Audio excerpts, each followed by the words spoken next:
Hey folks, Realtor Chris Hall. Hope you're having a great day today. If you could sit down with me for a moment, I want to talk about the real estate market, what I think is going to happen in 2024. Also do a bit of a recap of what we saw in 2023. Now, if you've watched some of my videos over the years, I've put out some prediction videos, and I usually don't like to do them unless I feel really confident about the decision and what I'm saying. So I feel very confident with this. If you look at the past videos, so far I've been way more accurate than I've been wrong. So with that being said, let's start back in 2022 and what we saw happen in September, October of the real estate market. So during the COVID years, the real estate market went bananas. Interest rates were artificially lowered by the government to stimulate the economy. A lot of money was printed. You know the story. You've probably heard it before. Now, in September, October of 2022, the interest rates went up really high and it stalled the market out. And then you started seeing all these folks saying, hey, the market's going to crash, it's going to crash. But nobody took into consideration how low the inventory was. Now, going all the way back to around April of 2020, when COVID hit, you saw the inventory plummet. And I started calling people really quickly and I said, hey, listen, I know that we might die, we might not, who knows? But if you're thinking about buying, there's not a lot of homes for sale right now. And I have a funny feeling the values are really gonna go up. And that's exactly what they did. Now, when the interest rates went up, it did stall the market, but it didn't kill the market. What happened was it really kind of messed up the perception of home buyers and sellers, more so the sellers, because think about it this way. Let's say you're going down I-20 and you're going 90 miles an hour. I would never do this, maybe you would. But let's say you're going down I-20 and you're going 90 miles an hour and you see a state trooper and you slow down to 75. You feel like you're barely moving, but historically speaking, that's fast. Like you're going 75 miles an hour on the road. Like think about, just go back 50 years, and you couldn't cruise in a car going 90. Like the car would be struggling. Most cars would not be able to cruise at 90 miles an hour really comfortably. So that's what happened. The perception was you put a home up on a Thursday, come Monday, Tuesday, you had multiple offers to review. Well, in 2022, when the interest rates went up, you'd put a home up and it took a few weeks or a few months. And after like 3 weeks on the market, the sellers were like, what's going on? Why isn't the home sold? Oh my God, the market's crashing. It's like, no, it's actually not. It's just taken a little bit longer. And every single one of my listings that I took at that time period, every single one of them sold. Now they did take longer, but when you look at the historical trends, it still sold faster than what you would usually see. Average days, usually, you would see a home sit on the market for 60, 80 days, 90 days, and it would sell. Well, days on market jumped up, I believe it was around like 40 to 48 days on market in North Texas. And the sellers were just losing their mind, thinking that the homes just weren't gonna sell. And I can understand that. Like I said, it's the perception that was affected. It wasn't actually the market that was affected. Now, I'm gonna circle back to this here in a minute, but just keep in mind that in September, October of 2022, the market stalled because the interest rate went up.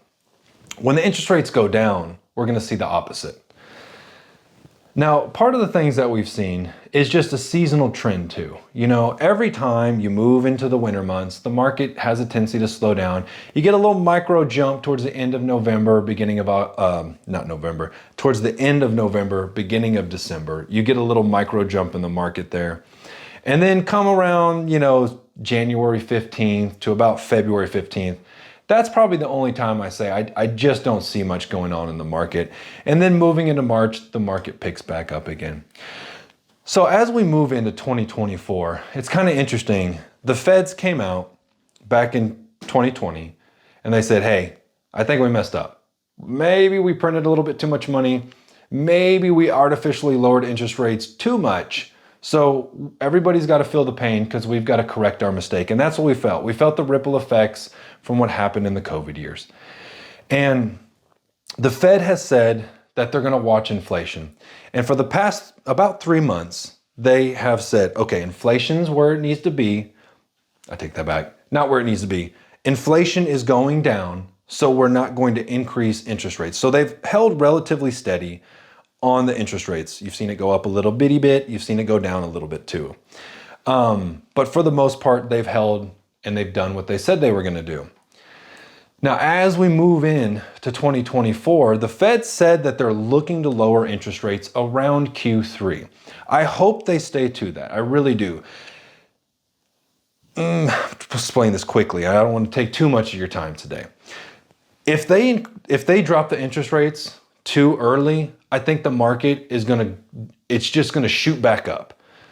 I think part of the reason why they say they want, as long as things stay on this trend, if they lower it in Q3, you're going to have that seasonal slowdown, and that should keep the market from just going bananas because there's a large pent-up demand of buyers. Right now, I know this is anecdotal what I'm going to say, but right now the amount of online views that I'm getting on my listings is really, really high comparative to the people that are coming into the homes. Now, I also understand that consumers are taking way more time to make decisions, and they're doing all their due diligence work before they put an offer on a home. In fact, I'll tell you a story. I had a listing in Colleyville this year. We put it up in the very beginning of the market. I had a buyer come through. They had an agent, but a buyer came through, had a great conversation with them. They gave me their agent's number. I reached out to the agents.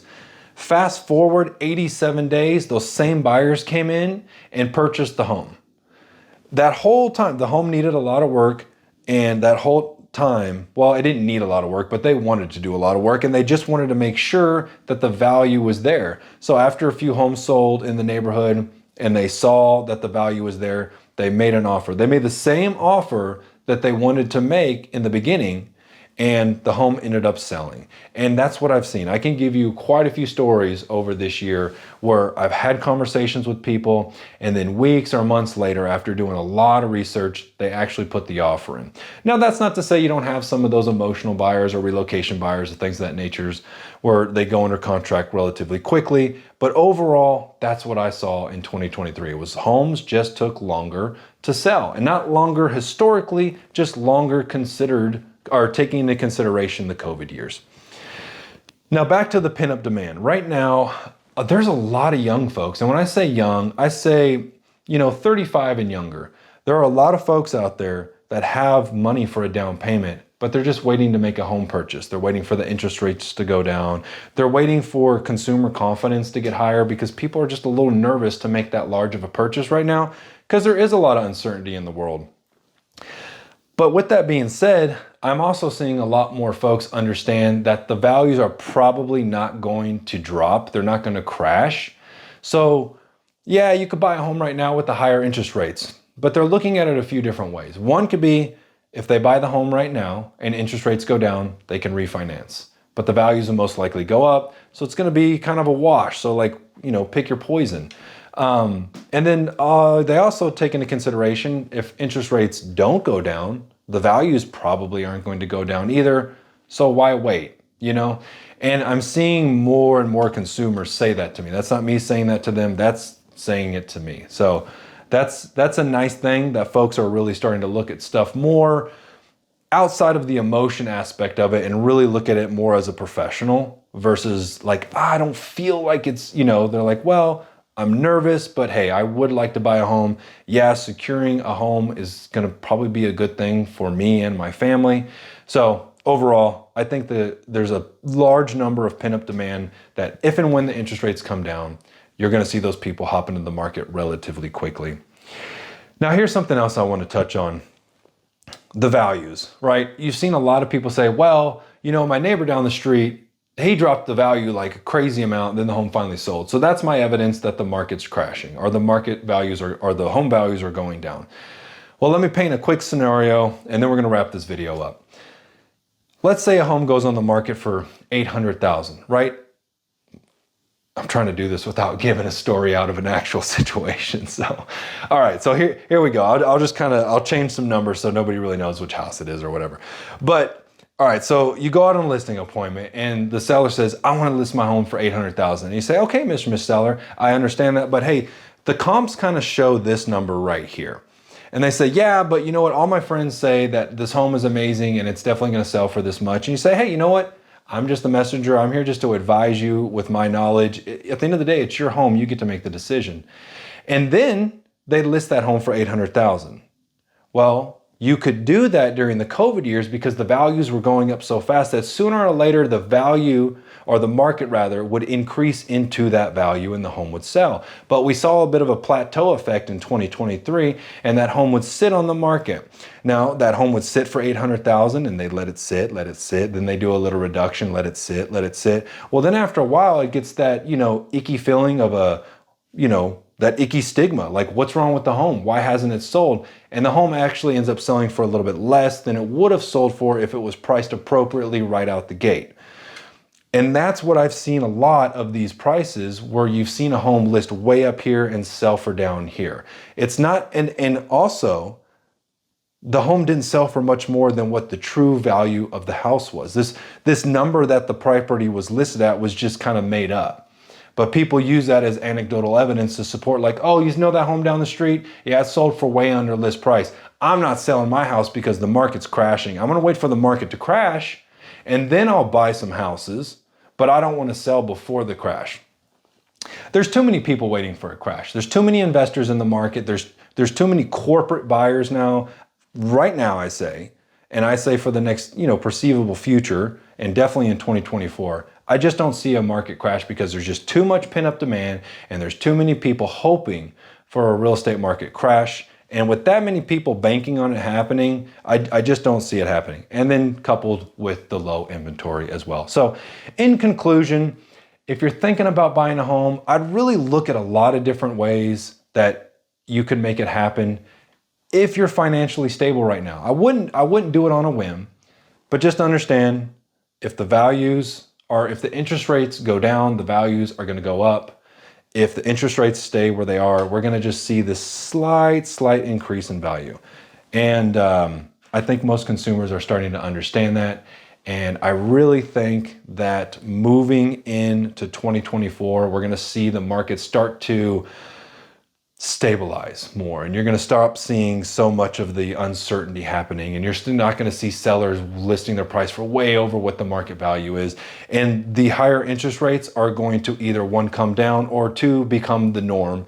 And people will start to understand that and they'll get used to it. Once again, if you're going 90 miles an hour and you slow down to 75, it seems like you're barely moving. When the interest rates jump up to 7-8%, it seems like an astronomical number, but after a while, it becomes the new norm. So anyways, folks, hope you enjoyed the video. I don't see the market crashing, and until next time, hope you have a great day.